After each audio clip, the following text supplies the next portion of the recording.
نحمده ونصلي على رسوله الكريم اما بعد فاعوذ باللہ من الشیطان الرجیم بسم اللہ الرحمن الرحیم سئل النبی صلی اللہ علیہ وسلم ای الصوم افضل بعد رمضان فقال شعبان لتعظیم رمضان قیل فای الصدقۃ افضل قال صدقۃ فی رمضان صدق اللہ العظیم وصدق رسولہ النبی کریم الامین الرؤوف الرحیم۔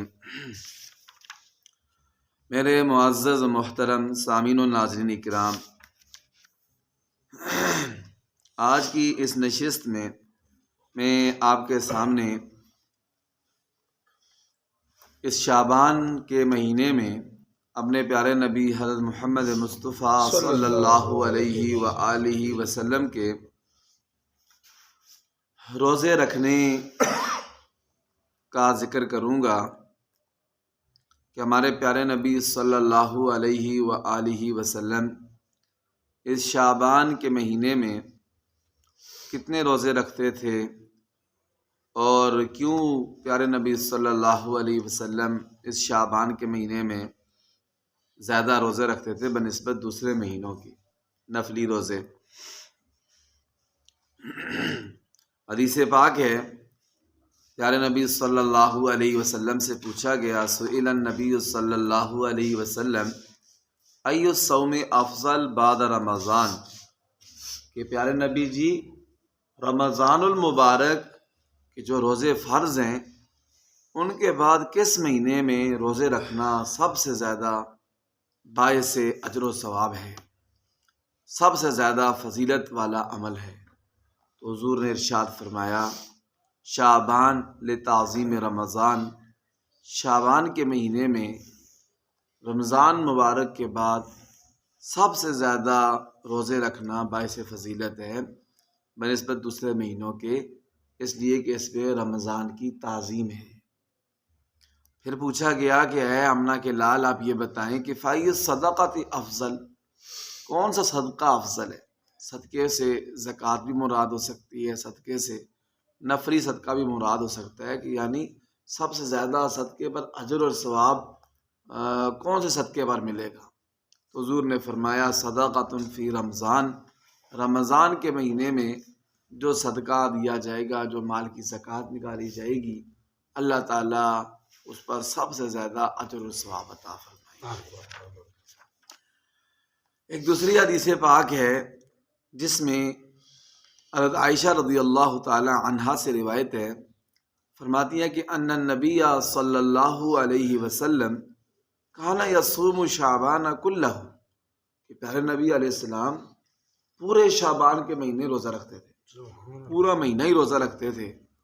تو میں نے پوچھا ایک دن، قلت یا رسول اللہ احب الشہور الیک ان تصومہ شعبان، کہ آپ کے نزدیک سب سے زیادہ پسندیدہ مہینہ جس کے آپ روزے رکھیں وہ شعبان کا مہینہ ہے؟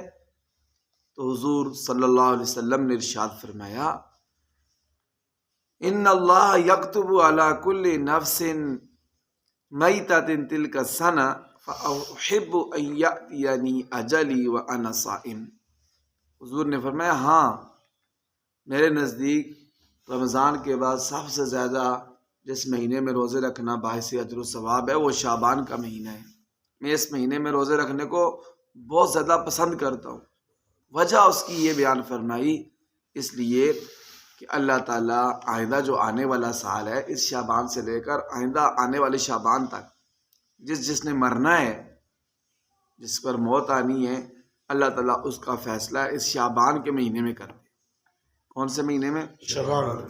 پہلے تو سب کا لکھا ہوا ہے، لیکن جو فرشتوں کے حوالے کرتے ہیں نا جی آئندہ آنے والے سال کا ٹارگٹ، وہ آئندہ آنے والے شعبان تک جس نے فوت ہونا ہے تو وہ اللہ تعالیٰ اس شعبان کے مہینے میں فرشتوں کے حوالے کر دیتے ہیں۔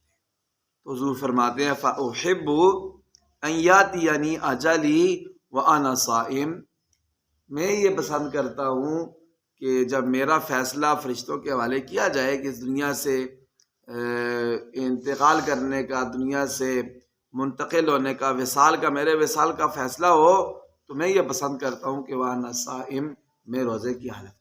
سبحان اللہ. میں کس کی حالت میں ہوں؟ روزے کی حالت میں. ایک اور حدیث پاک ہے، وہ بھی حضرت عائشہ رضی اللہ تعالی عنہا سے روایت ہے. وہ فرماتی ہیں کان رسول اللہ صلی اللہ علیہ وسلم یصوم شعبان کلہ حتی یصلہ برمضان ولم یکن یصوم شہرا تاما الا شعبان فإنہ کان یصوم کلہ، کہ پیارے نبی علیہ السلام شعبان کا سارا مہینہ روزہ رکھتے تھے یہاں تک کہ رمضان آ جاتا تھا، اور اس کے علاوہ کوئی ایسا مہینہ نہیں تھا کہ جس کا سارا مہینہ اللہ کے نبی روزے رکھتے ہوں رمضان کے علاوہ. شعبان میں ہی صرف سارا مہینہ روزے رکھتے تھے. تو ایک دفعہ میں نے اللہ کے نبی سے پوچھا فقلت یا رسول اللہ ان شعبان لمن احب الشہور الیک ان تصومہ، اے اللہ کے رسول کیا آپ کے نزدیک سب سے زیادہ پسندیدہ نفلی روزوں کے لیے شعبان کا مہینہ ہے؟ تو پیارے نبی علیہ السلام نے فرمایا نعم یا عائشہ، جی ہاں اے عائشہ میری زوجہ محترمہ، انہو لیس نفس تموت فی سنۃ الا کتب اجلہ فی شعبان، کہ کوئی ایسا بندہ نہیں ہے جس نے آئندہ سال میں فوت ہونا ہو بلکہ اللہ تعالیٰ اس کے موت کا فیصلہ لکھ کر فرشتوں کے جو حوالے کرتے ہیں وہ شعبان کے مہینے میں کرتے ہیں. کون سے مہینے میں؟ یعنی آئندہ شعبان تک جس نے فوت ہونا ہے تو اللہ تعالیٰ اس کا فیصلہ لکھ کے شعبان کے مہینے میں فرشتوں کے حوالے کرتے ہیں.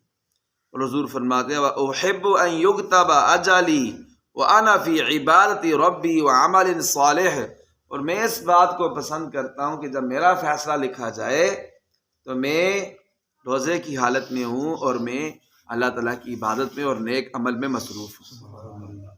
یہ پیارے نبی علیہ السلام کی پسند تھی. اور ایک اور حدیث پاک ہے، وہ بھی حضرت عائشہ رضی اللہ تعالی عنہ سے مروی ہے. فرماتی ہیں کان النبی صلی اللہ علیہ وسلم یصوم حتی اقول لا یفطر ویفطر حتی اقول لا یصوم وکان اکثر صیامی فی شعبان قالت وقال یا عائشہ انه یکتب فیہ لملک الموت. حضرت عائشہ فرماتی ہے کہ نبی علیہ السلام نے لگاتار روزے رکھنا شروع کر دیتے تھے. یہ لگتا تھا کہ آپ روزہ چھوڑیں گے نہیں، اور کبھی چھوڑ دیتے تھے، نفلی روزے رکھتے نہیں تھے، لگتا یہ تھا کہ آپ نہیں رکھیں گے. لیکن شعبان کے مہینے میں ایسا ہوتا تھا کہ سارا مہینے روزے رکھتے تھے نفلی روزے. تو میں نے اللہ کے نبی علیہ السلام نے مجھے خود ارشاد فرمایا کہ اے عائشہ شعبان کے مہینے میں زیادہ نفلی روزے اس لیے رکھتا ہوں یکتب فیہ لملک الموت من یقبض، کہ ملک الموت کو لکھ کے حوالے کر دیا جاتا ہے جس کی اس نے روح قبض کرنی ہے اس شعبان کے مہینے میں. فانا احب اللہ ینسخ اسمی الا وانا صائم، تو میں یہ پسند کرتا ہوں کہ میرا فیصلہ جب فرشتے کے حوالے کیا جائے تو میں روزے کی حالت میں ہوں. میں کس کی حالت میں ہوں؟ روزے کی حالت میں ہوں. تو یہ احادیث پاک جو ابھی آپ کے سامنے ذکر کی ہیں، ان میں اس بات کا ذکر کیا گیا ہے کہ پیارے نبی علیہ السلام شعبان کے مہینے میں بہت زیادہ نفلی روزے رکھتے تھے. اور اس کی وجہ بھی یہ بیان فرمائی حضور نے کہ آئندہ سال میں جن لوگوں نے فوت ہونا ہے ان کا فیصلہ لوح محفوظ سے اللہ تعالیٰ جو فرشتوں کے حوالے کرتے ہیں آئندہ آنے والے سال کا ٹارگیٹ کس کس نے فوت ہونا ہے، کس کی روح قبض کرنی ہے، وہ اس شعبان کے مہینے میں ہوتا ہے. تو حضور اس لیے پسند فرماتے تھے کہ میں نیک عمل میں مصروف ہوں جب میرا فیصلہ لکھا جائے. تو ہم میں سے کسی کو نہیں پتہ ہے کہ ہمارا شمار آئندہ سال کے ان لوگوں میں ہے یا نہیں ہے. اس لیے ہمیں بھی یہ چاہیے کہ ہم اپنے نبی کی سنت کو زندہ کرتے ہوئے اس شعبان کے مہینے میں زیادہ سے زیادہ نفلی روزے رکھیں.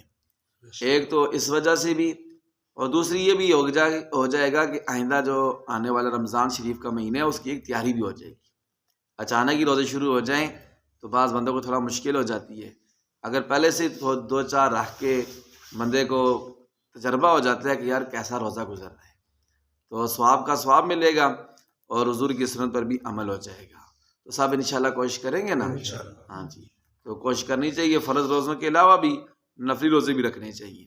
اس لیے کہ حدیث پاک میں یہ بھی یاد ہے جب فرضوں میں کوئی کمی رہ جائے گی تو نفلوں سے پوری کی جائے گی. اگر ہمارے فرض روزوں میں کوئی کمی رہ گئی اور ہمارے پاس نفل روزے نہ ہوئے پھر ہماری وہ کمی کہاں سے پوری کی جائے گی؟ اللہ تعالیٰ ہمیں عمل کی توفیق عطا فرمائے. وآخر دعوانا ان الحمد للہ رب العالمین۔